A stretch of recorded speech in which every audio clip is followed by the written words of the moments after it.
إن الحمد لله نحمده ونستعينه ونستغفره ونعوذ بالله من شرور أنفسنا ومن سيئات أعمالنا من يهدي الله فلا مضل له ومن يضلل فلا هادي له وأشهد أن لا إله إلا الله وحده لا شريك له وأشهد أن محمدا عبده ورسوله وبعد أعوذ بالله من الشيطان الرجيم بسم الله الرحمن الرحيم قل تعالوا أتل ما حرم ربكم عليكم ألا تشركوا به شيئا وبالوالدين إحسانا ولا تقتلوا أولادكم من إملاق نحن نرزقكم وإياهم ولا تقربوا الفواحش ما ظهر منها وما بطن ولا تقتلوا النفس التي حرم الله إلا بالحق ذلكم وصاكم به لعلكم تعقلون ولا تقربوا مال اليتيم إلا بالتي هي أحسن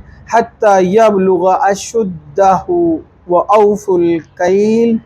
وأوفوا الكيل والميزان بالقسط لا نكلف نفسا إلا وسعها وإذا قلتم فاعدلوا ولو كان ذا قربى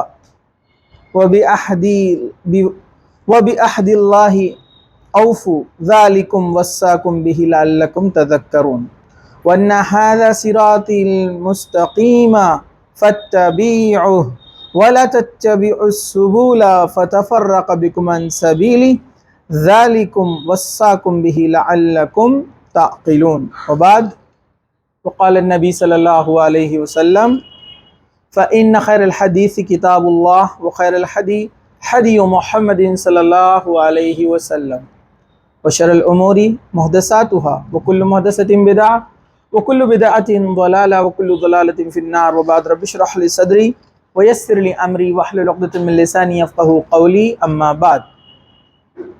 تمام تعریفیں اللہ رب العزت کے لیے ہیں اور درود السلام ہو ہمارے پیارے نبی محمد رسول اللہ صلی اللہ علیہ وسلم پر. انشاءاللہ تعالی آج ہم 10 وہ نصیحتوں کے بارے میں پڑھنے والے ہیں، علم حاصل کرنے والے ہیں جو اللہ تعالیٰ نے اپنے بندوں کو خصوصاً تاکید کی ہے. یہ نصیحتیں اللہ سبحانہ و تعالیٰ کی طرف سے دی گئی ہیں. یہ جملہ 10 نصیحتیں ہیں 10، اور یہ کتنی اہم ہے انشاءاللہ تعالیٰ اس کو پڑھنے کے بعد آپ کو سمجھ میں آئے گا. اور یاد رکھیے، ہم دیکھتے ہیں ایک شخص جو علم والا ہے دنیا کے اندر، بہت زیادہ ڈگریوں کا مالک ہے، اس کے پاس بہت سارے ڈگریز ہے اور بہت سارا اس کا ایک مقام اور مرتبہ ہے، تو ایسے انسان سے جا کر ہم جب ملتے ہیں، گفتگو کرتے ہیں، اس کی باتیں آپ کو اچھی لگتی ہے تو آپ کیا کہتے ہیں؟ ہم کو تھوڑی سی نصیحت کیجیے، برابر ہے کہ نہیں؟ ہمیں کچھ گائیڈ کیجیے. تو ایک شخص دنیا میں جس نے چند کتابیں پڑھی ہے اس کو آپ اتنا گریٹ سمجھتے ہیں، اور بے شک اچھی چیزیں، گائیڈنس، نصیحت لینا چاہیے کسی سے بھی، لیکن آپ سوچئے وہ رب العزت جو تمام علم کا منبع یعنی تمام علم کا مالک، پوری کائنات کا بنانے والا، جس کے علم کی کوئی لمٹ نہیں ہے، سب سے زیادہ علم رکھنے والا، جس کی صفت ہے العلیم، وہ رب العزت آپ کو کہہ رہا ہے کہ یہ 10 نصیحتیں آپ کو بتا رہا ہے کہ تاکیدی نصیحتیں ہیں، آپ کو زور دے کر اس بات پر بتایا جا رہا ہے. مطلب آپ سمجھ جائیے کہ 10 نصیحتوں میں آپ کی کامیابی ہے، ورنہ آپ نقصان اٹھانے والے ہو جائیں گے. آپ صرف دنیا میں ہی نہیں بلکہ آخرت میں بھی برباد ہو جائیں گے اگر آپ نے ان نصیحتوں کو نہیں مانا، اس پر عمل نہیں کیا. تو وہ 10 نصیحتیں کون کون سی ہیں؟ بہت اہم ہیں. اللہ تعالیٰ نے جو شروعات کی یہاں پر، قل تعالوا اتل ما حرم ربکم علیکم، اللہ تعالیٰ نے کہا ان سے کہیے کہ آؤ میں تمہیں وہ چیز پڑھ کر سناؤں جنہیں تمہارے رب نے تم پر حرام کیا ہے. یہ 10 چیزیں یہاں پر آئیں گی، ایک کے بعد ایک انشاءاللہ تعالیٰ میں آپ کو بتاتے جاؤں گا، اور میں آپ سے ریکال بھی کرنے لگاؤں گا، اس لیے آپ لوگ ذرا دھیان سے سنیے. میں آپ سے پوچھوں گا کہ اگلی نصیحت کیا رہیں گی، ٹھیک ہے؟ تو یہاں پر غور کرنے والی بات ہے. اب غور کرنے والی بات کیا ہے؟ آیت کو پھر سے سنیے. کیا کہا اللہ تعالیٰ نے؟ یہ سورہ انعام، سورہ نمبر 6، آیت نمبر 151، 152، 153، صرف 3 ہی آیتوں میں 10 احکامات ہیں. تین ہی آیتوں میں 10 نصیحت ہے. تو نصیحت ایک اہم چیز ہوتی ہے، ایک گائیڈنس ہوتا ہے، اور یہ نصیحت کوئی عام نصیحت نہیں ہے، کیونکہ اللہ تعالیٰ نے یہاں پر کیا کہا؟ قل، پہلا لفظ. تو اللہ سبحانہ وتعالیٰ نبی کریم صلی اللہ علیہ وسلم سے جب بھی مخاطب ہوتا ہے تو کیا کہتا ہے؟ قل، آپ لوگوں کو کہیے. قل کا ایک معنی یہ بھی لیا ہے مفسرین نے کہ لوگوں کو بلانا، یعنی آنے کے لیے بھی قل کا استعمال کیا جاتا ہے کہ قل، ان کو بلاؤ، مطلب ان کو بلا کر بتاؤ، مطلب بہت اہم بات ہے. تو اللہ تعالیٰ نے کہا قل. آگے کیا فرمایا اللہ سبحانہ وتعالیٰ نے کہ یہاں پر جو بات کہی گئی دوسرا لفظ جا، جیم الف عین، یہ وہ واقع شدہ امر کے لیے استعمال ہوتا ہے، یعنی یہ بات مضبوطی سے ثابت ہے جس بات کے لیے آپ کو بلایا جا رہا ہے.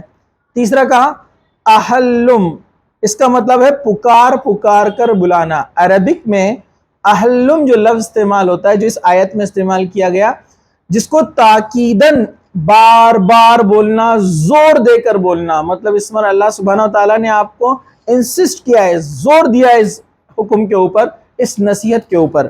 تو لفظ بہت اہم استعمال کیا اللہ تعالیٰ نے سمجھنے والوں کے لیے. علماء اور مفسرین اسے کھول کر ہمیں بتاتے ہیں کہ اس کی اہمیت کو آپ سمجھیے، اس کی انٹینسٹی کو آپ سمجھیے، شدت کو سمجھیے کہ کس طریقے سے اللہ سبحانہ وتعالیٰ کہہ رہا ہے کہ تاکیدن زور دے کر یہ بات کی جا رہی ہے. اور یہاں پر حیت جو لفظ استعمال کیا جاتا ہے، اس کا مطلب یہ بھی ہوتا ہے چیخ کر اپنے پاس بلانا، یعنی بہت زیادہ آواز سے، بلند آواز سے. مطلب اللہ سبحانہ وتعالیٰ آپ کو بار بار سختی کے ساتھ اور بہت تاکیدن یہ بات کہہ رہا ہے. اور جو لفظ یہاں پر ایک استعمال کیا گیا ہے تعال، تے عین الف لام، جس کو تعالو کہا یہاں پر، ٹھیک ہے، کسی بلند مقصد کے لیے بلانا. مطلب صرف ایسے ہی نہیں بلایا گیا، مطلب کوئی خاص مقصد کے لیے یہاں پر آپ کو بلایا گیا ہے. اور اس کے بعد کہا حرما، اللہ نے تمہارے اوپر حرام کیا ہے ان چیزوں کو، مطلب اس پر عمل کرنا آپ کے اوپر لازمن ہے. ہدایت تو ہے، نصیحت تو ہے، نہ کرنے پر سزا ہے. مطلب یہ اللہ تعالیٰ کی حرام کردہ چیزیں ہیں، ٹھیک ہے، مطلب اللہ تعالیٰ معاف نہیں کرے گا، بہت سخت سزا دے گا. چلیے وہ چیزیں کون کون سی ہے؟ تو پہلے میں مختصر سا وہ چیزیں آپ کو بیان کروں گا، اس کے بعد ہم ایک ایک ون بائی ون دیکھیں گے. سب سے پہلا کہ اللہ تعالیٰ تمہارے رب نے تم پر حرام کیا ہے، مطلب ہرگز یہ کام تم نہ کرنا، ورنہ بہت بڑا نقصان اٹھانے والے اس جہنم کے آگ میں، یعنی اس ایندھن میں تم چلے جاؤں گے. کیا کہا سب سے پہلا؟ یہ کہ اللہ کے ساتھ کسی کو شریک مت ٹھہراؤ، شرک نہیں کرنا، شرک کیا کبھی معافی نہیں ہوں گی. نمبر 2، ماں باپ کے ساتھ احسان کیا کرو، لیکن یہ احسان کیا ہوتا ہے انشاءاللہ ہم آگے دیکھیں گے. اپنی اولاد کو غریبی کے سبب قتل مت کرو، مطلب زیادہ بچے ہوں گے تو پالنے پوسنے میں آپ کو بڑی تکلیف جائیں گی، دقت جائیں گی، اکنومیکلی آپ پریشان ہو جائیں گے، اس ڈر سے اولاد کو قتل مت کرو. ٹھیک ہے، انشاءاللہ اس کو بھی ہم دیکھیں گے.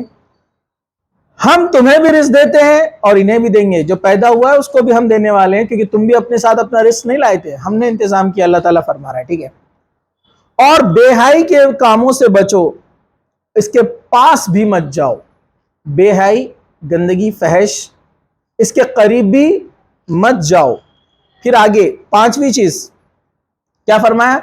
ہاں اس میں اور ایک چیز ہے، چاہے وہ علانیہ ہو، سب کے سامنے بے شرمی باتیں جو کرتے لوگ، یا چھپ کر اکیلے تنہائی میں، کسی بھی حالت میں بے حیائی کی طرف، گندی چیزوں کی طرف، بےہودہ چیزوں کی طرف نہ جاؤ.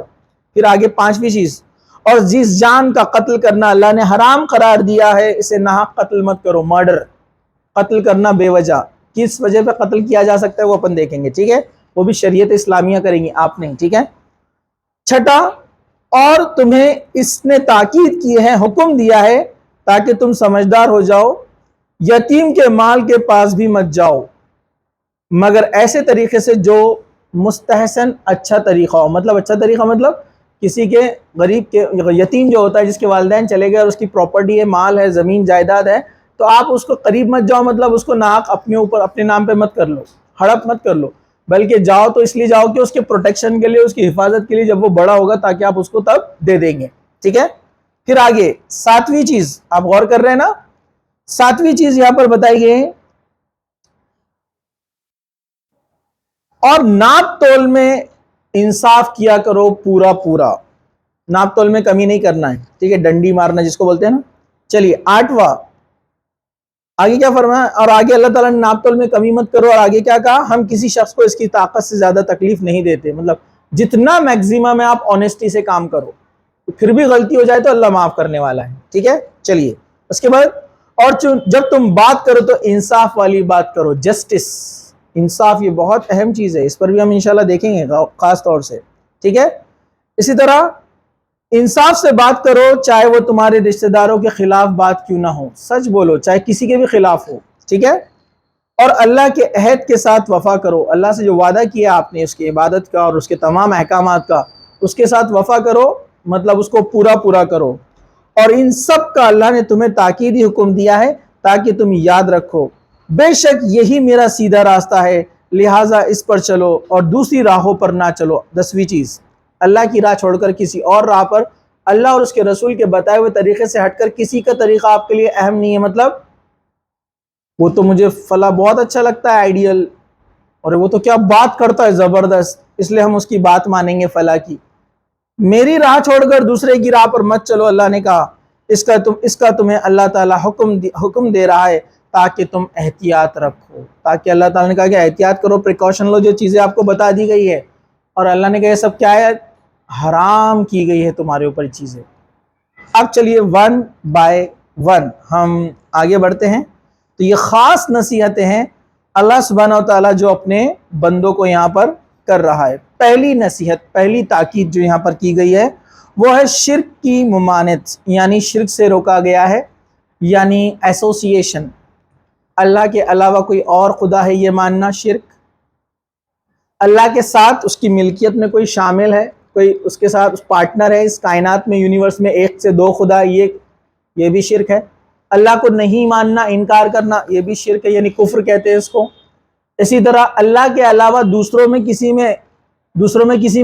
کسی نبی، صحابی، ولی، پیر، مرشد، سورج، چاند، جھاڑ، پہاڑ، ٹھیک ہے، جانور، زندہ انسان، مردہ انسان، قبر کے اندر، کسی میں بھی یہ عقیدہ رکھنا کہ ان میں اللہ کے علاوہ طاقت ہے کچھ دینے کی، یہ سب شرک ہے۔ اور اللہ کے علاوہ ان کے سامنے جھکنا اور ان سے مانگنا بھی شرک ہے، یہ تمام چیزیں شرک میں آتی ہیں۔ تو اللہ تعالیٰ نے کیا کہا؟ چلیے اللہ تشرک بہ شیئا، اللہ کے ساتھ کسی کو شریک مت ٹھہراؤ۔ اللہ تعالیٰ نے سب سے پہلا تاکیدی حکم جو اس میں دیا ہے کہ کسی کو بھی اللہ کے ساتھ شرک مت کیجیے، شریک مت کیجیے۔ کتنا بڑا گناہ ہے، ذرا سورہ نساء آیت نمبر 48 اگر آپ پڑھیں گے، ان اللہ لا یغفر ان یشرک بہ ویغفر ما دون ذلک لمن یشاء، کیا کہ اللہ نے اگر اللہ چاہے گا تو شرک کے علاوہ جو دوسرے گناہ ہیں چاہے تو معاف کر دے گا، شرک کی کبھی معافی نہیں ہے۔ چلیے دوسری آیت، اللہ تعالیٰ نے کیا کہا؟ ان اللہ لا یغفر ان یشرک بہ ویغفر ما دون ذلک لمن یشاء ومن یشرک باللہ فقد ضل ضلالا بعیدا۔ سورہ نساء آیت نمبر 116، کیا کہا اللہ تعالیٰ نے؟ اللہ کے ساتھ کسی کو شریک مت ٹھہراؤ۔ اللہ نے شرک کے علاوہ تمام گناہ جو انسان ہوتے انسان سے چاہے تو معاف کر سکتا ہے، چاہے تو، ہاں گارنٹی نہیں ہے، لیکن شرک کو معاف نہیں کرے گا، اور جس نے شرک کیا وہ بڑی گمراہی میں، دور کی گمراہی میں جا کر گرا، مطلب اس کا کوئی چانس نہیں ہے جنت میں جانے کا اگر اس نے توبہ نہیں کیا تو، ٹھیک ہے۔ چلیے اسی طرح سورہ حج آیت نمبر 31، کیا کہا اللہ تعالیٰ نے؟ وَمَن يُشْرِكْ بِاللَّهِ فَكَأَنَّمَا خَرَّ مِنَ السَّمَاءِ فَتَخْطَفُهُ الطَّيْرُ أَوْ تَهْوِي بِهِ الرِّيَاحُ فِي مَكَانٍ سَحِيقٍ۔ سورہ حج میں ہی آیت نمبر 31، کیا فرمایا اللہ سبحانہ وتعالیٰ نے؟ اور جو کوئی اللہ کے ساتھ شریک کرے تو اس کی مثال ایسی ہے جیسے وہ آسمان سے گر پڑا ہو، آسمان سے کسی کو اٹھا کر پھینک دیا گیا ہو، اس کی مثال ایسی ہے۔ اور پرندے اسے اچک لے گئے، ابھی گرا بھی نہیں تو پرندے اس کو اٹھا کر لے کر چلے گئے، ٹھیک ہے، اسے اچک لے گئے، اور اس کے بعد وہ اسے نوچ کھائے یا آندھی اسے اڑا کر کہیں دور پھینک دے۔ شرک کرنے سے نیک اعمال برباد ہو جاتے ہیں، یہی اللہ سبحانہ وتعالیٰ نے یہاں پر بیان کیا ہے کہ اس کی مثال ایسی ہے جیسے آسمان سے گر پڑا ہو۔ کیا حالت ہوں گی اس آدمی کی جو آسمان سے گرا ہو، گرنے کے بعد نہ پیراشوٹ ہے نہ کچھ ہے نہ کیا ہے، کوئی بچنے کا چانس نہیں، اس کی حالت کیا ہوں گی آپ سوچئے۔ کوئی مددگار نہیں ہے، مطلب ہوا میں ہے وہ. تو شرک کرنے والی کی مثال بالکل ویسی ہے کہ اس کا کوئی مددگار قیامت کے دن نہیں ہوگا، اللہ تعالیٰ اس کو اٹھا کے جہنم میں ڈال دے گا، کوئی سپورٹ کو اس کو نہیں آئے گا سوائے جہنم کی آگ اس کو جو جلائیں گی. ٹھیک ہے، چلیے سورہ انعام آیت نمبر 88 اللہ سبحانہ وتعالیٰ نے کیا فرمایا؟ وَلَوْ أَشْرَكُوا لَحَبَطَتْ عَنْهُمْ مَا كَانُوا يَعْمَلُونَ، اور اگر وہ لوگ شرک کرتے تو ان کا کیا کرایا سب اکارت ہو جاتا. اللہ سبحانہ وتعالیٰ نے قرآن مجید میں ایک جگہ انبیاؤں کی لسٹ بتائی، کئی نبیوں کی، اور کیا کہا؟ اگر یہ بھی شرک کرتے تو ان کے سارے عمل برباد ہو جاتے. نبیوں تک کو اللہ تعالیٰ نے وارننگ کا، اگر تم بھی شرک کرو گے تو تمہارے بھی اعمال ختم. پھر ہم کون سی چیز ہے؟ ذرا غور کرنے والی بات ہے. اسی طرح اللہ سبحانہ وتعالیٰ نے جو ہے اس بات کو بیان کیا سورہ مائدہ کے اندر، اِنَّهُ مَن يُشْرِكْ بِاللَّهِ فَقَدْ حَرَّمَ اللَّهُ عَلَيْهِ الْجَنَّةَ وَمَأْوَاهُ النَّارُ وَمَا لِلظَّالِمِينَ مِنْ أَنصَارٍ. جس کسی نے اللہ کے ساتھ شرک کیا اس پر جنت حرام ہے، وہ جنت میں کبھی انٹر نہیں ہو سکتا ہے، نیور نیور نیور. وما هو النار، اس کا ٹھکانہ کیا ہے؟ آگ، جہنم. اور ایسے ظالموں کی مدد کے لیے قیامت کے دن کوئی نہیں آئے گا. حضرت ابو ہریرہ رضی اللہ عنہ، اس حدیث سے آپ سمجھیے شرک کتنا بڑا گناہ ہے اللہ کے نزدیک. حضرت ابو ہریرہ رضی اللہ عنہ فرماتے ہیں اللہ تشرک باللہ شیئا وَإِن قَطِعْتُ أَوْ حُرِّقْتَ. ایک اور حدیث میں ہے کہ اللہ کے رسول صلی اللہ علیہ وسلم نے فرمایا تمہیں اگر جلا دیا جائے زندہ یا تمہارے ٹکڑے ٹکڑے کر دیے جائے، حرقتا کہتے ہیں کسی انسان کو ٹکڑے ٹکڑے کر کے قتل کرنا، کہا کہ تمہارے جسم کے ٹکڑے ٹکڑے بھی کر دیے جائے، شرک مت کرنا. کیونکہ انسان آپ زیادہ سے زیادہ آپ کو کیا کر سکتا ہے؟ ظالم جو آپ کا دشمن ہے قتل کرے گا نا، لیکن وہ انسان جیسے ہی قتل ہوتا ہے وہ اللہ کی راہ میں شہید ہوتا ہے اور وہ سیدھے جنت میں پہنچ جاتا ہے. لیکن شرک کر دیا جان بچانے کے لیے، مال بچانے کے لیے، دنیا بچانے کے لیے، وہ ہمیشہ کی جہنم میں چلا جائے گا. تو شرک اللہ کے نزدیک بہت بھاری ظلم، بہت بڑا گناہ ہے. تو شرک کو معافی نہیں ہے. سب سے پہلی نصیحت ہے شرک سے انسان اپنے آپ کو بچائے. اللہ نے کہا کہ شرک کبھی مت کرنا، کوئی چانس نہیں ہے بچنے کا اگر بغیر توبہ کی اس دنیا سے چلے گئے. چلیے اب دوسری نصیحت غور سے سنیے. ہمارے جو نوجوان ہیں، ہمارے جو ینگسٹرز ہیں، نوجوان لڑکے ہو یا لڑکیاں ہوں، یہ ان کے لیے بہت بہترین اور زبردست نصیحت ہے. نمبر 2 پر کیا تھا وہ جو ہم نے پڑھا؟ تو والدین کے ساتھ حسن سلوک یعنی احسان کرنا. اللہ تعالیٰ نے فرمایا وَبِالْوَالِدَيْنِ إِحْسَانًا، اور ماں باپ کے ساتھ حسن سلوک سے پیش آؤ یعنی احسان کیا کرو. احسان کا مطلب کیا ہوتا ہے؟ عربی میں احسان کہتے ہیں ہر چھوٹا بڑا نیک عمل ان کے ساتھ، مطلب ہر چھوٹے کاموں میں آپ ان کی مدد کرنا اور بڑے کاموں میں بھی ان کی مدد کرنا، ان کی جو چیزیں ضروریات کی ان کو دینا، ان کی خدمت کرنا، یہ بھی احسان میں ہے. اور ان کا دیکھ ریکھ، ان کے کھانے پینے کا انتظام، یہ تمام چیزیں احسان کے اندر آتی ہیں. اور وہ آپ کو برا بھلا کہے، آپ کو ڈانٹ ڈپٹ بھی کرے، تب بھی آپ ان کو اف تک نہیں کہنا. قرآن کے مطابق یہ بھی احسان میں سے آتا ہے. جیسے سورہ بنی اسرائیل میں کہا نا اللہ سبحانہ تعالیٰ نے جب یہ بڑھاپے کو پہنچ جائے تو ان کو اف تک مت کہو، کیونکہ انسان بڑھاپے میں چڑچڑا ہو جاتا ہے، آپ کو کچھ بھی بولتا ہے تو سننا پڑتا ہے. آپ کو سننا ہے، اس کا ثواب ہے. آپ جتنا سنیں گے انشاءاللہ آپ کو اتنا زیادہ اجر ملے گا. ہم فوراً لڑنے بھیڑنے لگ جاتے ہیں نا، زور سے پکارتے ہیں، چیخ کر بات کرتے ہیں، زور کی آوازوں سے ان سے بات کرتے ہیں. اللہ تعالیٰ کو یہ چیز پسند نہیں ہے، اس لیے اللہ تعالیٰ نے کہا ان کے ساتھ احسان کرنا. اور اس کی تو اتنی آیتیں ہیں، جہاں جہاں اللہ تعالیٰ نے شرک سے روکا فوراً اس کے بعد کہا والدین کے ساتھ حسن سلوک کرنا. آیتیں بہت ساری ہے، میں آپ کو صرف حوالے دیتا ہوں، باقی متن سیم ہے جو کنٹینٹ ہے. سورہ بقرہ سورہ نمبر 2 آیت نمبر 83، سورہ نساء سورہ نمبر 4 آیت نمبر 36، سورہ بنی اسرائیل سورہ نمبر 17 آیت نمبر 23 24، سورہ لقمان سورہ نمبر 31 آیت 13 14 15، سورہ احقاف سورہ نمبر 46 آیت نمبر 13 14 15. اسی طرح صحیح ترمذی کی حدیث ہے ایک شخص اللہ کے رسول صلی اللہ علیہ وسلم کے پاس آیا اور کہنے لگا اے اللہ کے رسول صلی اللہ علیہ وسلم، مجھ پر سب سے زیادہ حق کس کا ہے؟ تو اللہ کے رسول صلی اللہ علیہ وسلم نے فرمایا تمہاری والدہ کا۔ کیا فرمایا؟ تمہاری والدہ کا تمہارے اوپر زیادہ حق ہے۔ انہوں نے پوچھا یا رسول اللہ من احق الناس بحسن صحابتی؟ قال امک، تمہاری والدہ کا تمہارے اوپر سب سے زیادہ حق ہے۔ قال ثم من؟ قال ثم امک، پھر پوچھا پھر کس کا؟ تو فرمایا تمہاری والدہ کا حق ہے۔ پھر فرمایا قال ثم من؟ پھر فرمایا قال ثم امک، پھر فرمایا کہ تمہاری والدہ کا۔ پھر انہوں نے جب چوتھی بار پوچھا تو فرمایا ثم ابوک، پھر تمہارے والد کا۔ 4 میں سے 75% والدہ کا حق، 25% والد کا۔ اس کا مطلب یہ نہیں کہ والد کے ساتھ آپ احسان سلوک نہ کریں، لیکن والدہ کا خاص ہے کیونکہ اس نے زیادہ تکلیف اٹھائی آپ کے لیے، 9 مہینے پیٹ میں رکھا آپ کو، کوئی معمولی بات ہے؟ آپ سوچئے ایک چھوٹا سا پتھر یا ایک چھوٹی سی اینٹ اپنے ہاتھ میں آپ لے کر گھومیے ایک دن، جھنڈو بام، سمجھا گیا؟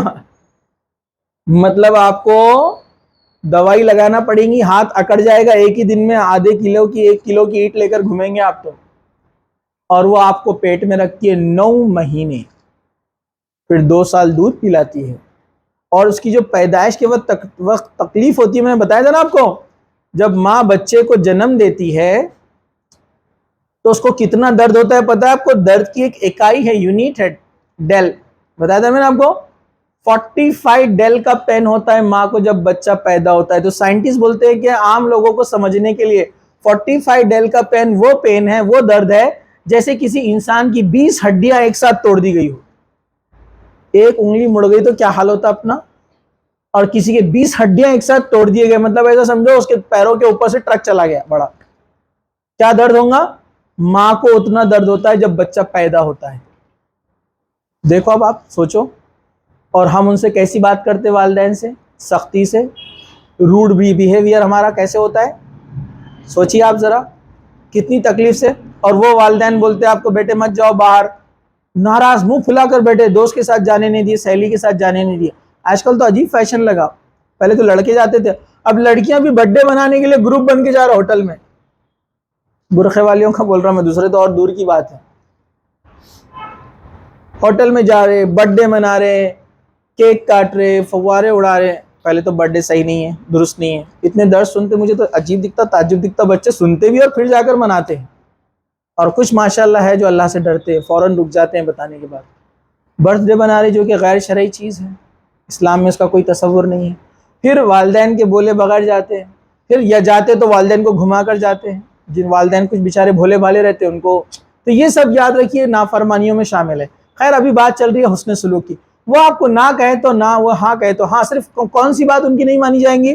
ہم نے سورہ لقمان کے اندر دیکھا نا، وہ آپ کو شرک کرنے کے لیے بولے، اللہ اور اس کے رسول کی نافرمانی کرنے کے لیے بولے، تب ان کی بات مانی نہیں جائیں گی، کیونکہ مخلوق کو راضی کرنے کے لیے خالق کو ناراض نہیں کیا جا سکتا۔ آپ بولیے کہ ہم یہ آپ کی بات نہیں مان سکتے، اس کے علاوہ آپ بولیے کیا کرنا ہے، رات بھر کھڑے رہنا ہے، ہم کھڑے رہیں گے، لیکن ہم دین کو کمپرومائز نہیں کر سکتے۔ اس کے علاوہ آپ جو بولیں گے ہم آپ کی بات ماننے کے لیے تیار ہیں، آپ ان کو ایسے کہہ سکتے ہیں، وہ خود قائل ہو جائیں گے۔ بچہ جب دین پہ چلتا ہے، بچی جب دین پہ چلتی ہے تو وہ بھی خوش ہوتے ہیں۔ یہ اور بھی افسوس کی بات ہے کبھی کبھار، اچھا کچھ جگہ الٹا معاملہ ہوتا ہے، کچھ بچے دین پر چلنا چاہتے ہیں لیکن ان کے والدین چلنے نہیں دیتے، برقع پہنی تو بڈھی ہو گئی ہے، برابر ہے کہ نہیں، بہت ہی برقع لگائی، ادھر نہیں جاؤں گی ادھر نہیں جاؤں گی، کیسی رہتی کہ برابر ہے، بہت اچھے اچھے القاب سے پکارتے ہیں۔ لڑکے نے داڑھی رکھ لیا تو کیا یہ عمر میں بچہ بھی، سب لوگ جو ہے اس میں انجوائے کرتے ہیں، یہ بڈھا بن کے بیٹھا، مولانا بن کے بیٹھا، یہ برابر ہے کہ نہیں۔ کچھ والدین روکتے جو بچے اچھا بننے چاہتے ہیں، اور کچھ بچے جن کے والدین چاہتے بچے اچھا بننا، والدین کا بچے سنتے نہیں، ہمارا وہ دوست نے گاڑی لیا، اس نے وہ موبائل لیا، ہم کو بھی دلاؤ، ہم کو گھومنے جانا ہے۔ وہ بیچارے والدین رات میں دعا کر رہے بچہ سدھر جانا، نیک بن جانا، بچی سدھر جانا، نیک بن جانا، اچھی بن جانا، یہ بیکار چیزیں چھوڑ دینا، ناچ گانا گھومنا پھرنا، والدین دعا کر رہے اس کے دوست اچھے مل جانا، بری سنگت چھوٹ جانا، ہے نا۔ تو الٹا معاملہ ہے، کچھ جگہ یہ سب آزمائش رہتی ہے، یہ ٹیسٹ ہے پورے لائف کے، ٹھیک ہے۔ چلیے تو والدین کے ساتھ حسن سلوک، تو بچے دیکھیے آپ کیا کرتے ہیں، والدین سے چیخ چیخ کر بات کرتے ہیں، زور زور سے بات کرتے ہیں۔ دیکھیے ذرا غور سے سنیے اللہ کے رسول صلی اللہ علیہ وسلم نے کیا فرمایا۔ اللہ کے رسول صلی اللہ علیہ وسلم فرماتے ہیں لا یلج حائط القدوس مدمن الخمر ولا عاق لوالدیہ ولا المنان اتاعہ۔ کیا فرمایا؟ جنت میں 3 لوگ داخل نہیں ہوں گے، 3 لوگوں کی جنت میں انٹری نہیں ہے۔ اب کر لو کیا کیا کرنا ہے یہاں پر۔ کہا 3 لوگوں کی جنت میں انٹری نہیں ہے، شراب کا عادی، شراب پینے والا، بہت شراب پیتا ہے، ماں باپ کا نافرمان، اور احسان جتلانے والا۔ کسی کو کچھ دیا، بیٹے ہم نے تم پہ احسان کرے، اگر ہم نہیں دیتے تو تم کدھر رہتے، تھوڑا یاد رکھو ہم نے تمہارے ساتھ کیا کیے، احسان جتلانے والے۔ بات چل رہی ہے والدین کا نافرمان، تو جو والدین کا نافرمان ہے وہ جنت میں نہیں جائے گا۔ اب کرو والدین سے زور سے باتیں، چیخ چیخ کے باتیں، مت مانو ان کی بات، ان کے بولے بغیر کہیں بھی چلے جاؤ۔ اب آپ کو آسانی ہے گھومنے پھرنے کی، اگر آپ ریڈی ہے جہنم کے لیے، کیونکہ جنت میں تو انٹری ختم ہے۔ والدین، ایون والدین کافر ہیں، ایمان والے نہیں ہیں، تب بھی ان کی نافرمانی نہیں کرنا ہے آپ کو، اللہ کا حکم ہے۔ ان کی بس وہ بات نہیں مانیں گے آپ دین اسلام سے ہٹنے کی، لیکن باقی تو آپ کو حسن سلوک کرنا ہے، احسان کرنا ہے ان کے ساتھ۔ تو یاد رکھیے جنت میں انٹری نہیں ہے جو شخص کیا کرتا ہے، والدین کی نافرمانی کرتا ہے، نو انٹری۔ کئی صحابہ جہاد کے لیے آتے کہ میرے والدین بھی ہے جو ضعیف ہے اور میں اللہ کی راہ میں جہاد کرنا چاہتا ہوں۔ اللہ کے رسول کیا کہتے؟ جاؤ اپنے والدین کی خدمت کرو۔ جہاد نہیں، اتنا بڑا عمل ہے جہاد کہ مرتے ہی انسان جنت میں داخل ہوتا ہے، لیکن والدین کے کمپیریزن میں اللہ تعالیٰ نے کہا کہ اللہ کے رسول نے فرمایا نہیں، جہاد نہیں، ابھی والدین کی خدمت۔ سمجھا آپ کو کتنا بڑا عمل ہے والدین کی خدمت، اور ہم کتنا معمولی سمجھتے ہیں نا۔ والدین بیچارے بولتے بیٹا پیر دکھ رہے پیر دباؤ، ہاں بس ابھی آیا میں موبائل میں چل رہے ہیں، بیٹھے ہوئے موبائل میں، ہاں اب بھی آئی بس۔ کیونکہ سہیلی سے بات کرنے بہت اہم ہے نا، سہیلی راضی ہوگی تو جنت میں چل جائیں گے نا اپن۔ اگر سہیلی آپ سے راضی ہو گئی تو آپ کو جنت میں لے کے جانے والی ہے وہ، برابر ہے کہ نہیں ہے؟ دوست فرشتہ ہے بھائی، وہ برابر ہے کہ نہیں؟ وہ آپ کی سفارش کریں گا جبرائیل سے، اس کو بھیج دو، میری سنتا تھا، گھر چھوڑ کے آتا تھا، بھاگ کر آتا تھا، ہے نا، ماں باپ کو ناراض کر کے، کتنی بری بات ہے نا۔ لیکن یہ بہت مشکل جاتا ہے والدین کی سننا اور باہر کے ماحول سے بچنا، اسی لیے تو آزمائش ہے، اسی لیے تو جنت ہے۔ جنت ایسی فری میں تھوڑی ملیں گی، قربانیاں ہیں اس کے پیچھے۔ چلیے تیسرا ہے اولاد کا قتل، جو ہے اولاد کا قتل کرنا۔ اللہ تعالیٰ نے کہا، یہ تیسری بات چل رہی ہے، تیسری ہدایت، اولادکم، کیا فرمایا؟ آیت یہاں پر تھوڑی سی کٹ ہو گئی، وَلَا تَقْتُلُوا أَوْلَادُكُمْ مِنْ إِمْلَاقٍ نَحْنُ نَرْزُقُكُمْ وَإِيَّاهُمْ۔ کیا فرمایا اللہ تعالیٰ نے؟ اپنی اولاد کو غریبی کی ڈر سے قتل مت کرو کہ پیسہ کم ہے تو بچے کیسے پالیں گے، ٹھیک ہے؟ ہم تمہیں بھی رزق دیتے ہیں اور انہیں بھی۔ مطلب تم جب دنیا میں آئے تو کیا لے کر آئے تھے؟ اپنے ساتھ رزق لے کر آئے تھے؟ کوئی بچہ اپنے ساتھ لے کر آتا کیا؟ اتنے کروڑ روپے لے کر آیا میں ساتھ میں، پورا میری زندگی کا سامان، اس کو کچھ نہیں معلوم کیا ہونے والا ہے۔ دنیا میں بہت سارے غریب لوگ ہیں، آپ نے دیکھا کہاں کتنی اونچائیوں پر جا کر پہنچ گئے، اللہ نے ان کو کیسے نوازا، اور کچھ سلور اسپون لے کر گھر میں پیدا ہوئے لیکن وہ غریبی کی حالت میں چلے گئے۔ اللہ دیتا ہے، اللہ چھینتا ہے، اس کے ہاتھ میں ہے، بس اس کو راضی کیجئے، وہ آپ کو دے گا۔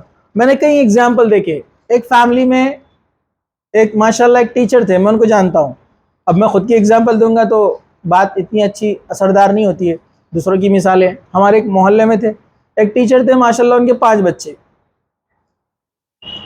ایک ڈاکٹر، ایک انجینئر، ایک فارمیسسٹ، ایک وکیل اور ایک بزنس مین، سب اچھی پوسٹ پہ، سب ویل سیٹل ماشاءاللہ۔ ایماندار ٹیچر، پرائمری ٹیچر کی کیا سیلری ہوں گی آپ سوچیں۔ اور میں نے ایک ایسا بھی ایگزامپل دیکھا ہمارے محلے میں، کروڑوں پتی، اربوں پتی، 2 ہی بچے ہیں اور دونوں نے مل کر پورا پیسہ اڑائے، پورا پیسہ ختم، غریبی کی حالت میں لے کر آ گئے، لون اٹھانے پر مجبور۔ ایسا نہیں ہوتا کہ زیادہ بچے ہیں تو غربت میں آ جائیں گے آپ، ایسا نہیں ہوتا ہے کہ 2 ہی بچے رہے تو بہت اچھے سے آپ کر پائیں گے، ایسا نہیں۔ بلکہ تربیت اہم ہوتی ہے. ہاں اس کا مطلب یہ بھی نہیں ہے کہ بس پیدا کرتے جاؤ اور چھوڑتے جاؤ محلے میں دوسروں کے ناک میں دم. برابر ہے کہ نہیں ہے؟ چلنا شروع ہے کہ آ جاتا ہوں مارکیٹ میں ڈائریکٹ شرٹ پہنا بنا چڈی کے گھوم رہا باہر وہ. پیدل چلنا سیکھا کہ آیا کالونی میں لوگ پریشان رہے کس کے بچے. تو ایسا بھی یہ اس کا مطلب لوگ اتنا صرف سمجھ لیتے. ارے قرآن حدیث کو آپ ٹٹولیں گے, تربیت کی کتنی حدیثیں ہیں. ان کو علم دو, ان کو سکھاؤ, ان کے ساتھ کھیلو, ان کی تربیت کرو, روکو ٹوکو, ان کو اخلاق سکھاؤ, ادب سکھاؤ.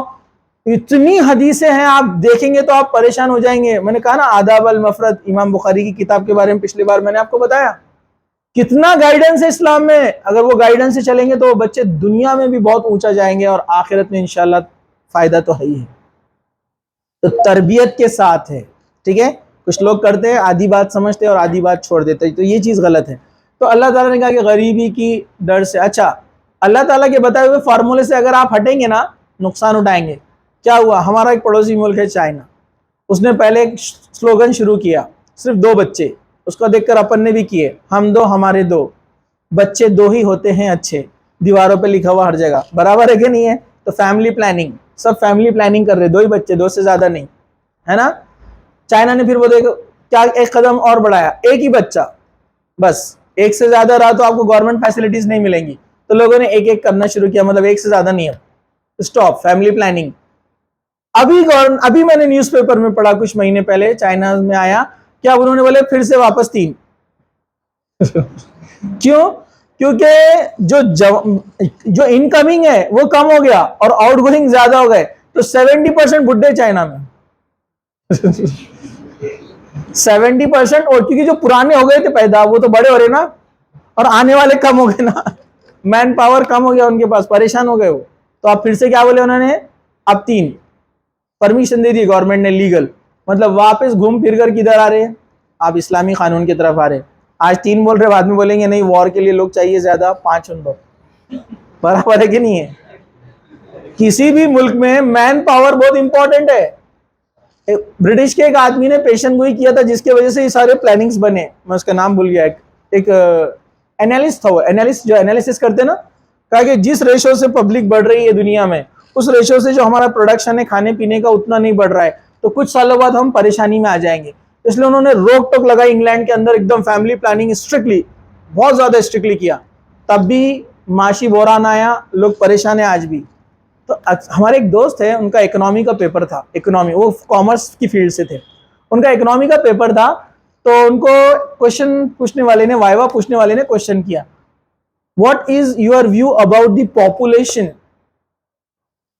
And economy. ہمارے دوست نے بہت اچھا جواب دیے, کہا کہ problem is not the population, problem is the politicians. Politician problem ہے, پاپولیشن پرابلم نہیں ہے. اب دیکھو نا, ہزاروں کروڑوں روپیہ لے کر بھاگ گئے وہ. غریبی ان کی وجہ سے آتی ہے, جو گھپلے کرتے ہیں, ہے نا. تو یاد رکھیے اللہ تعالیٰ کا بنایا ہوا قانون سب سے بیسٹ ہے. آپ گھوم پھر کر واپس ادھر ہی آئیں گے. اللہ تعالیٰ نے کہا ہم تم کو رزق دیتے ہیں, ان کو بھی ہم دیتے ہیں, اس کے ڈر سے تم قتل نہ کرو. اور یہ جو ہے تقدیر اس کے خلاف ہے کہ کوئی انسان ایسا قدم اٹھائے. ٹھیک ہے. میں نے نبی کریم صلی اللہ علیہ وسلم سے پوچھا, حضرت عبداللہ ابن عباس فرماتے ہیں, میں نے نبی کریم صلی اللہ علیہ وسلم سے پوچھا کہ اللہ کے نزدیک کون سا گناہ سب سے زیادہ بڑا ہے. آپ نے فرمایا کہ تو اللہ کے ساتھ کسی کو شریک کر جبکہ اس نے تجھے پیدا کیا.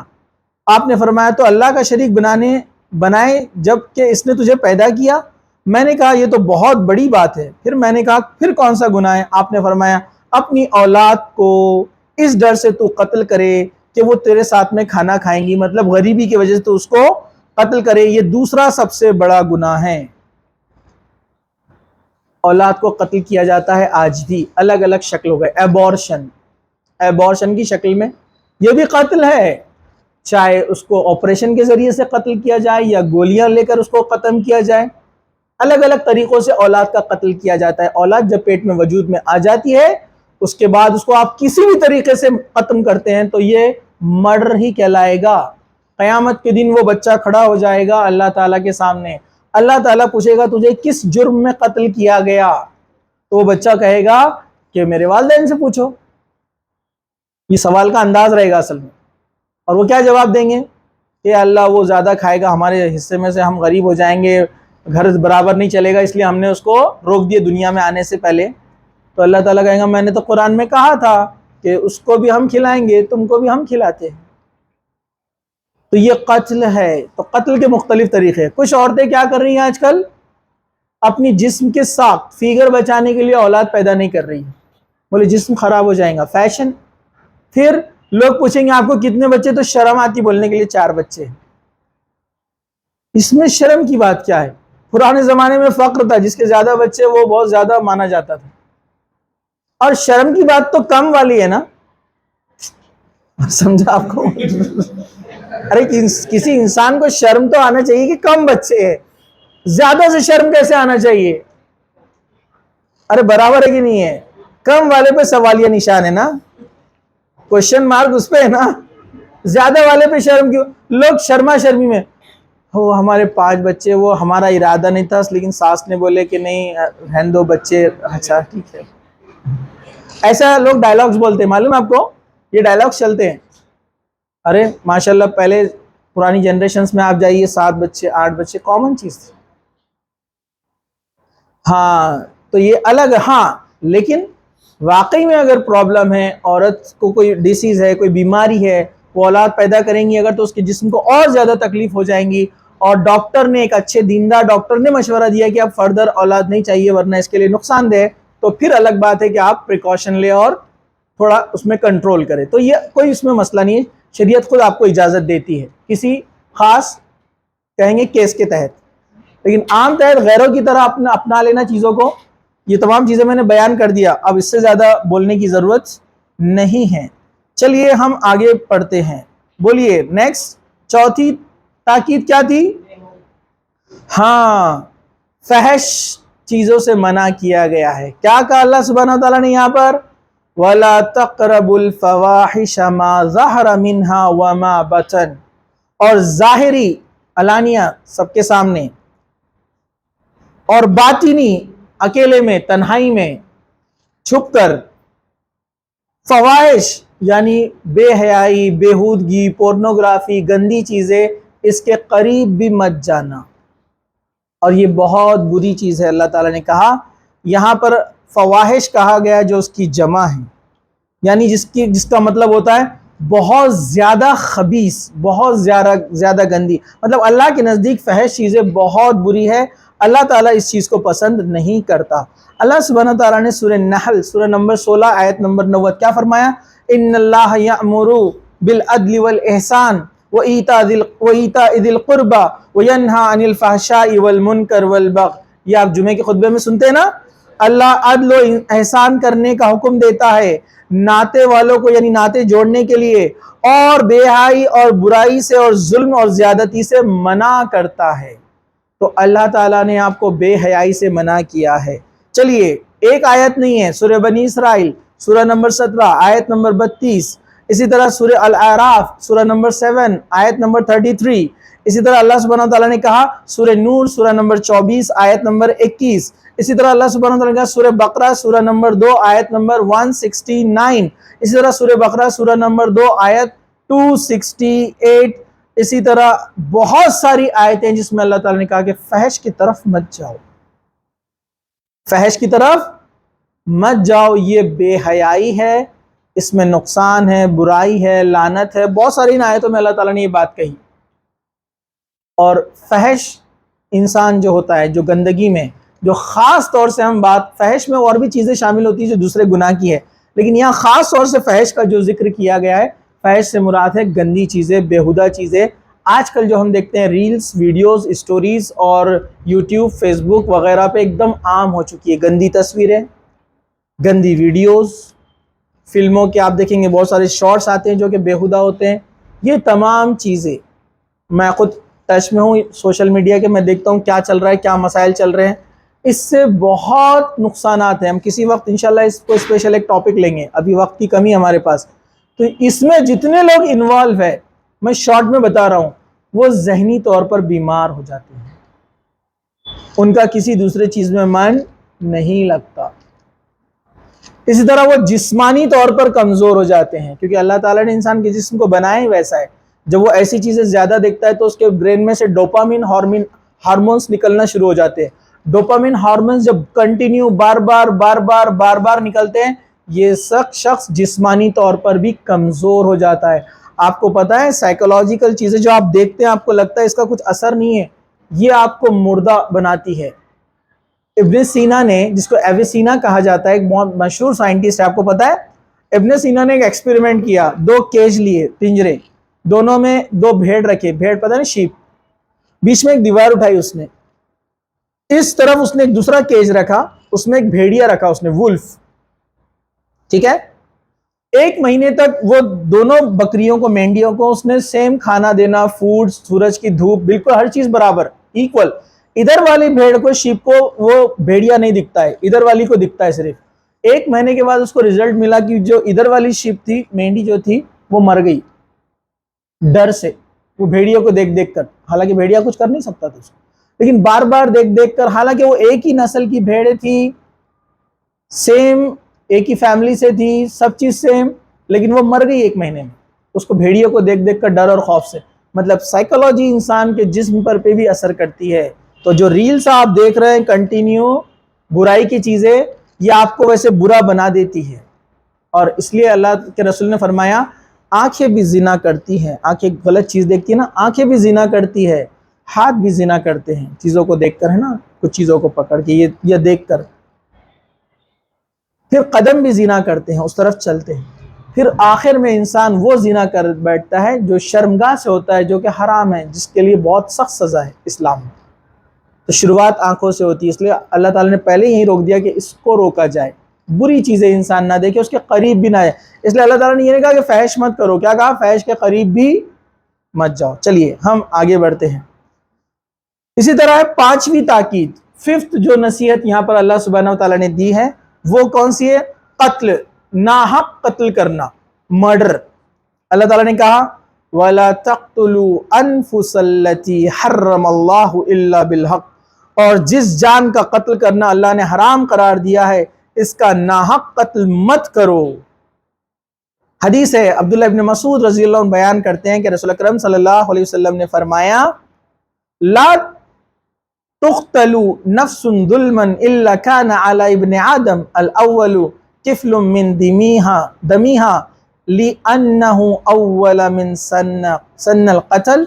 کوئی آدمی اگر ظلم سے قتل کر دیا جائے تو اس کے قتل کے گناہ کا ایک حصہ آدم کے بیٹے قابل پر ہوگا، اس لیے کہ یہی وہ شخص ہے جس نے سب سے پہلے قتل کو جاری کیا. جب بھی دنیا میں مرڈر ہوتا ہے نا، اس گناہ کا ایک حصہ کس کو جاتا ہے؟ قابل کو.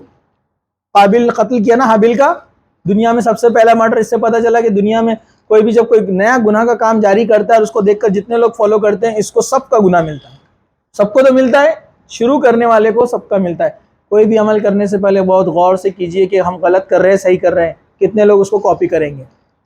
بہت احتیاط سے عمل کیجئے. اس کو ملتا ہے. قتل اتنا بڑا گناہ ہے اللہ کے نزدیک، ٹھیک ہے. صرف کس شرط میں قتل کیا جائے گا پتہ ہے آپ کو؟ وہ بھی شریعت اسلامیہ کریں گے، آپ نہیں. کسی انسان کو قتل کب کیا جائے گا؟ شادی شدہ انسان اگر زنا کرے تو اس کو قتل کیا جائے گا، شریعت اسلامیہ میں اس کی سزا ہے. اس کے علاوہ قتل کرنا کہاں کا نہیں، میں آپ کو بتا رہا ہوں کہاں قتل کیا جا سکتا ہے. پہلا. دوسرا، قاتل، ایک نے مرڈر کیا ہے، کیس ثابت ہو گیا تو حکومت اس کو قتل کرے گی. تیسرا، مرتد، اسلام لایا اور اسلام سے پھر گیا، اس کو بھی قتل. میں حوالے دے دوں، شادی شدہ آدمی اگر زنا کرے، ریپ کرے، اس کے لیے قتل ہے، اس کو قتل کیا جائے گا. مسند احمد کی حدیث ہے. قاتل جو مرڈر کرتا ہے، سورہ بقرہ آیت نمبر 178. مرتد، اسلام لانے کے بعد پھر گیا، بخاری کی حدیث ہے اور مسلم شریف کی حدیث ہے. شرعی خلیفہ، یعنی مسلمانوں کے خلیفہ کے خلاف جو بغاوت کرے گا اس کو بھی قتل کیا جائے گا. چوتھا. پانچواں، باغی گروہ، سورہ حجرات آیت نمبر 9 کے حوالے سے. باغی گروہ جو مسلمانوں کے خلاف کھڑے ہو جائے اس کو قتل کیا جائے گا، باغی گروہ. اسی طرح چھٹا ہے مسلمانوں کے درمیان خوف و ہراس پھیلانے والا، دہشت پھیلانے والا، فتنہ، دنگے فساد مسلمانوں کے درمیان اگر کوئی کرتا ہے اس کو بھی قتل کیا جائے گا. ساتواں، یہ سورہ مائدہ کے اندر ہے، ٹھیک ہے. ساتواں، شاتم رسول، اللہ کے رسول صلی اللہ علیہ وسلم کی بے حرمتی کرے، اس کے اللہ کے رسول کے خلاف کچھ کام کرے اس کو قتل کیا جائے گا. ٹھیک ہے. جادوگر، جو جادوگر ہے نا اس کو بھی قتل کیا جائے گا، مسند احمد کی حدیث ہے. ٹھیک ہے. جو جادوگر لوگ ہوتے ہیں نا، جادوگری جو کرتے ہیں، ان کو قتل کیا جائے گا. اسی طرح محرم عورت سے نکاح یا بدکاری کرنے والا، جو محرم رشتہ دار میں زنا کرتے ہیں، اس کو بھی قتل کیا جائے گا. ٹھیک ہے. جو اس کی محرم ہے، جس سے نکاح جائز نہیں ہے. ٹھیک ہے. 11 نمبر، چوپائے سے بدفعلی کرنے والا. ابو داؤد، مطلب جو اینیملز کے ساتھ سیکس کرتے ہیں، ایسے بھی کچھ لوگ ہیں نا دنیا کے اندر، تو ان کو بھی قتل کیا جائے گا. ٹھیک ہے. اسی طرح ہومو سیکچول جو ہوتے ہیں ان کو بھی قتل کیا جائے گا. یہ شریعت میں ان لوگوں کے لیے سزا ہے. اس کے علاوہ کسی کو بھی قتل کرنا جائز نہیں ہے، کیونکہ قتل کرنا کتنا بڑا گناہ ہے. سورہ مائدہ میں اللہ سبحانہ وتعالی نے فرمایا کہ کسی نے اگر کسی جان کا قتل کیا، نفس کا قتل کیا، وہ ایسا گناہ ہے جیسے اس نے پورے انسانوں کا قتل کیا، اس کے برابر گناہ ملے گا. ایک کا مرڈر کرنا پورے انسانوں کے مرڈر کرنے کے برابر ہے. اللہ کے نزدیک قتل اتنا بڑا گناہ ہے. اور جس نے ایک جان بچائی اس کی مثال ایسی ہے جس نے پورے انسانوں کی جان بچا لی. کسی کی جان بچانا کتنا بڑا ثواب ہے. تو جو ہے قتل کرنا بہت بڑا گناہ ہے. سورہ بقرہ میں آیت نمبر 2، آیت نمبر 98، اللہ سبحانہ نے فرمایا جو کوئی اللہ اور اس کے فرشتوں اور اس کے رسول اور جبرائیل اور میکائیل کا دشمن ہو تو بے شک اللہ کافروں کا دشمن ہے. یہ آیت یہاں پر کیوں بتائی گئی؟ یہ آیت اصل میں جو ہے امام رازی ایکسپلین کر رہے ہیں کہ فحش کا پہلے حکم ہو چکا تھا اس آیت میں، جو ہم آیتیں پڑھ رہے ہیں نا، پھر اس کے بعد الگ سے قتل کا کیوں بتایا گیا ہے؟ کیونکہ فحش بھی قتل میں شامل ہے، مطلب فحش کے اندر قتل شامل ہے اس گناہ کے اندر، لیکن الگ سے اس لیے بتایا جیسے انہوں نے یہ حوالہ دیا اس آیت کا کہ جس طرح اللہ تعالیٰ نے قرآن میں کہا جو کوئی فرشتوں سے دشمنی رکھے اور میکائیل اور جبرائیل سے دشمنی رکھے، حالانکہ فرشتوں میں میکائیل اور جبرائیل آ گئے نا، لیکن پھر بھی کیوں ذکر کیا؟ اسپیشل، خاص ان کو نشاندہی کی جو ان کی طرف اشارہ کرتے تھے. اس لیے جو ہے فحش کے اندر یہ چیز بھی شامل ہے، قتل کرنا، یہ بھی گناہ اس کے اندر شامل ہے، لیکن قتل ایک خاص ہے، اسپیسیفک ہے، بڑا گناہ ہے، اس لیے اس کو خاص طور سے بتایا گیا. اور فحش ایک عام ہے جس میں بہت سارے گناہ شامل ہیں. چلیے ہم آگے بڑھتے ہیں. چھٹی تاکید اور چھٹی نصیحت. چھٹی نصیحت کیا ہے؟ یتیم کا مال کھانا. یتیم کا مال کھانا. اللہ تعالیٰ نے کہا وَلَا تَقْرَبُوا مَالَ الْيَتِيمِ إِلَّا بِالَّتِي هِيَ أَحْسَنُ حَتَّى يَبْلُغَ أَشُدَّهُ، اور یتیم کے مال کے پاس نہ جاؤ مگر ایسے طریقے سے جو کہ محسن ہو، یہاں تک کہ وہ اپنے بلاغت کو یعنی بلوغت کو پہنچ جائے. ایک لڑکا ایک لڑکی ہے، اس کے والدین گزر گئے اور اس کی کچھ پراپرٹی جائیداد ہے، زمین ہے، تو اب ان کے جو کیئر ٹیکر ہے، چاچا، ماموں، خالو، جو بھی رہیں گے، اس کے انکل جو بھی ہے، جو بھی اس کے رشتہ دار ہے، تو ان کو یہ کہا جا رہا ہے کہ ان کے مال کے قریب مت جاؤ، مطلب اس پر ناحق اپنے نام پر مت کر لو، بلکہ جانا ہے تو اچھے طریقے سے. اچھے طریقے سے مطلب آپ اس کی سیکیورٹی کا ذمہ لے کہ جب وہ بالغ ہو جائیں گے، بڑے ہو جائیں گے، سمجھدار ہو جائیں گے، ان کو سمجھ میں آ جائے گا کہ مال کو کہاں خرچ کرنا ہے، کیسے استعمال کرنا ہے، تب ان کے حوالے ان کو کر دو. ہاں اس پر علماء نے لکھا ہے تفسیر کے اندر، ہاں جب تک ان کی پرورش اور ان کے بڑے ہونے تک جو خرچے آپ کے اوپر بھی آئیں گے، جو آپ کو ایکسپینسز لگ رہے، تو آپ اس میں سے لے سکتے ہیں اس کی اجازت سے، لیکن اس میں ظلم نہیں ہونا. آپ کچھ بھی لے رہے اس میں سے اور بول رہے کہ ہم نے تمہارے کو پالے نا، جیسے کچھ لوگ کرتے ہیں نا ایسا، ہم نے تم کو پالے اس لیے ہمارا حق ہے، آدھی زمین ہماری. اب تو ایک انسان کو پالنے کے لیے آدھی زمین لگتی ہے پوری، کتنا لگتا ہے تعلیم تربیت وغیرہ پہ خرچہ، وہ بھی اسی کے مال میں سے لو نا آپ، جو لگ رہا ہے، تو آپ کیوں اتنا احسان جتا رہے؟ تو یہ لوگ دھوکہ دھڑی کرتے ہیں. اور یتیم کا مال کھانے والے اللہ تعالیٰ نے کیا کہا قرآن میں؟ اپنے پیٹ میں آگ بھر رہے ہیں. وہ جو کھا رہے نا وہ پیسہ نہیں ہے، آگ ہے، وہ آگ جو قیامت کے دن ان کے ساتھ معاملہ کیا جائے گا. چلیے آگے بڑھتے ہیں. اللہ کے رسول نے فرمایا 7 ہلاک کرنے والی چیزوں سے بچو، مطلب یہ وہ چیزیں جو انسان کو ہلاک کر دیں گی. کیا فرمایا آپ نے؟ فرمایا اللہ کے ساتھ شرک کرنا، جادو کرنا، کسی کی جان کا ناحق قتل کرنا، سود کھانا یا لینا دینا، یتیم کا مال کھانا، میدان جنگ سے بھاگنا، اور بھولی بھالی عورتوں پر الزام لگانا. غلط الزام عورتوں پہ لگانا بہت بڑا گناہ ہے. ہمارے پاس کتنا عام ہے، یہ ایسی ہے، وہ ویسی ہے، وہ تو بیکار ہے، وہ تو بدکار ہے، کچھ بھی بولتے نا. چھوٹا گناہ نہیں ہے. اللہ کے رسول نے فرمایا ہلاک کرنے والے گناہ یہ انسان کو ختم کر دیں گے، ہلاکت اور بربادی ان کے لیے آخرت کے اعتبار سے. چلیے آگے بڑھتے ہیں ہم. 7ویں تاکید ماپ تول میں کمی کرنا. اللہ تعالیٰ نے قرآن میں کیا فرمایا؟ وَأَوْفُوا الْكَيْلَ وَالْمِيزَانَ بِالْقِسْطِ لَا نُكَلِّفُ نَفْسًا إِلَّا وُسْعَهَا. اور ناپ تول انصاف کے ساتھ پورا کیا کرو. ہم کسی شخص کو اس کے امکان سے زیادہ تکلیف نہیں دیتے. اللہ تعالیٰ نے کیا کہا؟ انصاف کے ساتھ ناپ تول. مطلب ایک تاجر کے لیے کیا ہے؟ جب ترازو تولے تو برابر بیلنس. ڈنڈی مارتے نا کچھ لوگ, چاہے الیکٹرانک شکل میں ڈنڈی مارے, آٹو والا میٹر میں ایڈجسٹمنٹ کرے, پیٹرول والا میٹر میں ایڈجسٹ کرتا ہے نا, برابر ہی نہیں. آج کل لوگ بڑے پریشان ہیں اس میں, اس لیے لوگ پیٹرول بھی عجیب طریقے سے بھرا رہے ہو, 120 کا 125 کا, کیونکہ ان کی سیٹنگ رہتی 100 پہ 200 پہ 300 پہ. کسی نے بتایا میرے کو. تو یہ بھی ناپ تول میں کمی ہے. پیٹرول کا میٹر, رکشے کا میٹر, ٹیکسی کا میٹر, گھر کا میٹر, لائٹ بل میں کاڑی, ہے نا, یہ حرام ہے. اور وہ پانی سے وضو کر رہے یا غسل کر رہے, ہوگا کیا دھوکہ دے کر؟ نہیں, بچنا اس سے, ٹھیک ہے. اس میں کاڑی کرتے ہیں. پھر اسی طریقے سے تعلیم کے معاملے میں بھی کرپشن آ گیا. اسی طرح جو ہے آپ دیکھیں گے ڈاکٹر غلط رائے دیتے, یہ بھی ناپ تول میں کمی کے اعتبار سے غلط رائے دیتے ہیں. ناحق ناجائز پیسہ لیتے ہیں, جتنا خرچہ آ رہا ہے اس سے زیادہ لیتے ہیں, بلا وجہ کے بل لگاتے ہیں, ناپ تول میں کمی ہے. ایک جگہ دیکھا ڈاکٹر کی رپورٹ میں لکھا گیا ہے وزٹ آف ڈاکٹر 500 روپیز بل کے اندر, جبکہ اس دن ڈاکٹر صاحب وہاں پر آئے نہیں, وہ کہیں اور گئے تھے, فلاں جگہ دینی کام سے گئے ہوئے تھے. سمجھا آپ کو؟ 500 روپیز ان کا لگا ہوا ہے وہاں پر. ڈاکٹر صاحب نے وزٹ کیے پیشنٹ کو فلاں ڈیٹ پہ, اور فلاں ڈیٹ پہ ڈاکٹر صاحب شہر میں ہی نہیں ہے. یہ ناپ تول میں کمی ہے. تو جو ناپ تول میں کمی کرتے ہیں, اللہ کے رسول نے فرمایا ناپ تول میں کمی سے بچو, کیونکہ پچھلی قومیں اس سے ہلاک ہوئی ہے. کون سی قوم تھی ناپ تول میں کمی کرتی تھی؟ ہاں, قوم عاد. قوم عاد ناپ تول میں کمی کرتی تھی. اللہ تعالیٰ نے طوفان لے کر آیا, ان کے ایک آواز نے پکڑا اور وہ سب عذاب میں لپیٹ میں آ گئے. ناپ تول میں کمی نہیں کرنا, ذرہ برابر بھی نہیں. ہاں, کوشش پوری کرنا, اور اس میں غلطی ہو جائے تو اللہ معاف کرنے والا ہے. ٹھیک ہے, چلیے, وقت کی کمی ہے, ہم آگے بڑھتے ہیں. میں آپ سے بعد میں پوچھنے والا ہوں 8ویں نصیحت, 8ویں تاکید, حق اور سچ بات کہنا. یہ ہمارے لیے اہم ہے, اس لیے غور سے سنیے اس کو آپ لوگ. حق بات کہنا. اللہ تعالیٰ نے کہا وَإِذَا قُلْتُمْ فَاعْدِلُوا وَإِذَا قُلْتُمْ فَاعْدِلُوا وَلَوْ كَانَ ذَا قُرْبَى. کیا فرمایا؟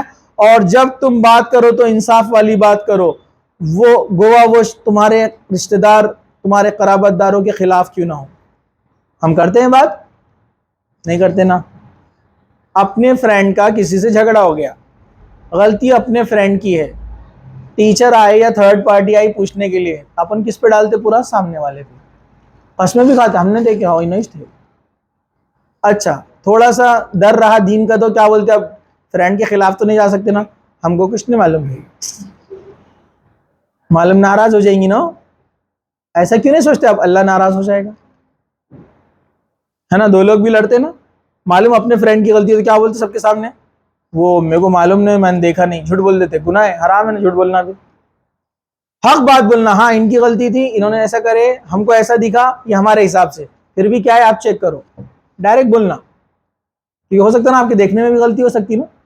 بولنا ہم نے ایسا دیکھے, ریئل ایسا تھا, واقعہ ایسا ہے, اب اس کے بعد کیا ہے ڈیسیجن آپ دیکھو, آپ اور پوچھ تاچھ کرو. اور تو انصاف بہت اہم ہے. رشتہ داروں کے خلاف بھی ہو تو نہیں, یہ تو ہو ہی نہیں سکتا. ایسا آج کے دور میں کوئی رشتہ دار پوری جان کھا جائیں گے نا اپنی, ہے نا. لیکن پھر بھی آپ کو بولنا ہے, چاہے دنیا ناراض ہو جائے. ایک پیاری حدیث اللہ کے رسول صلی اللہ علیہ وسلم کی. اللہ کے رسول نے فرمایا کہ اگر پوری دنیا تمہارے خلاف ہو جائے اور اللہ تمہارے ساتھ ہے, پوری دنیا مل کر تمہارا بال بھی بیکا نہیں کر سکتی, کچھ بگاڑ نہیں سکتی, کچھ نقصان نہیں پہنچا سکتی. اور یاد رکھو, پوری دنیا تمہارا ساتھ دینے کے لیے آ جائے اور اللہ تعالیٰ تمہارے خلاف ہے, تو پوری دنیا مل کر تم کو بچا نہیں سکتی. پھر کس بات کا ڈر, کس بات کا خوف, لوگوں کی ناراضگی اور خوشی. جو سچ بات ہے, حق بات ہے, اس کو بولنا چاہیے, چاہے کسی کے بھی خلاف ہو.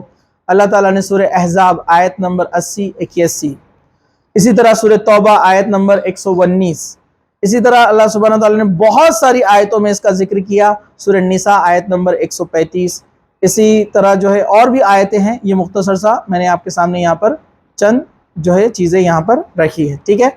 تو اللہ کے رسول صلی اللہ علیہ وسلم کی زندگی دیکھیے آپ، بنو مخزومہ، شاید وہی ہے، بنو مخزومیہ کی ایک عورت جو حمل سے تھی،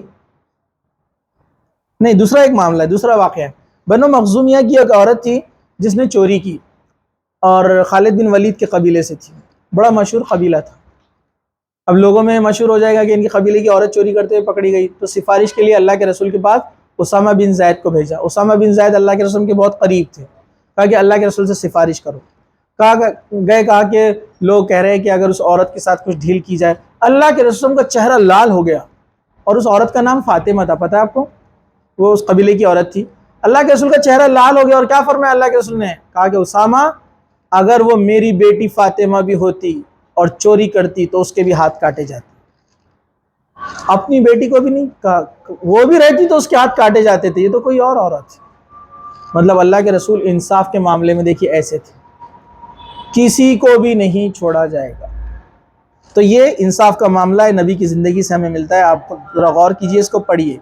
9ویں نصیحت اور تاکید، عہد و وفا جو اللہ تعالیٰ سے آپ نے کیا ہے، وہ بِعَہْدِ اللَّهِ أَوْفُوا، اور اللہ کے عہد کو پورا کرو۔ اب اللہ کا عہد کیا ہے؟ وقت کی کمی ہے، اللہ سے عہد کیا ہے جو بنی اسرائیل نے کیا تھا؟ اللہ سے عہد کہ اللہ کے ساتھ شرک نہیں کریں گے، نبی آئے گا تو اس کی بات مانیں گے۔ لیکن اللہ کے رسول آئے تو انہوں نے وعدہ نبھایا؟ کیوں نہیں نبھایا معلوم؟ ہمارے قبیلے سے کیوں نہیں آئے رسول؟ آخری نبی یہودیوں نے کہا ہمارے قبیلے سے کیوں نہیں آئے، عرب میں کیوں آئے؟ اس وجہ سے اللہ کی بات نہیں مانی، وعدہ توڑ دیا۔ تو اللہ تعالیٰ سے وعدہ کیا ہے؟ ایک تو وعدہ وہ ہے جو ہم نے کیا تھا، کہاں پر؟ عالم ارواح میں۔ اللہ تعالیٰ نے پوچھا تھا، آپ کو پتہ ہے یہ دنیا بننے سے پہلے آدم علیہ السلام کی پیٹھ سے اللہ تعالیٰ نے پورے انسانوں کی روحوں کو نکالا تھا، جو قیامت تک لوگ آنے والے، اور سب سے وعدہ لیا تھا کیا تم میری عبادت کرو گے؟ سب نے کہا تھا ہاں اللہ تیری عبادت کریں گے۔ یہ عالم ارواح میں سورہ اعراف کے اندر اس کا ذکر ہے کہ ان سے وعدہ کیا گیا تھا، انہوں نے وعدہ کیا تھا اللہ سے کہ ہم تیرے ساتھ شرک نہیں کریں گے، لیکن انسان دنیا میں آئے اور اپنے وعدے کو بھول گئے اور اللہ کے ساتھ شرک کرنے لگ گئے۔ تو اللہ سے وعدہ، اسی طرح اللہ سے وعدہ کیا ہے؟ قرآن اور حدیث میں جو باتیں بتائی گئی اس کو پورا کرنا۔ جب آپ نے اقرار کیا لا الہ الا اللہ محمد رسول اللہ، جب آپ نے گواہی دی کہ اللہ کے علاوہ کوئی معبود نہیں ہے، وہ ہمارا پیدا کرنے والا ہے، تو اب اس کی ساری باتیں آپ کو ماننا ہوگی۔ تو یہ اللہ تعالیٰ سے وعدے کے خلاف کرے تو اس کے لیے سخت سزا ہے۔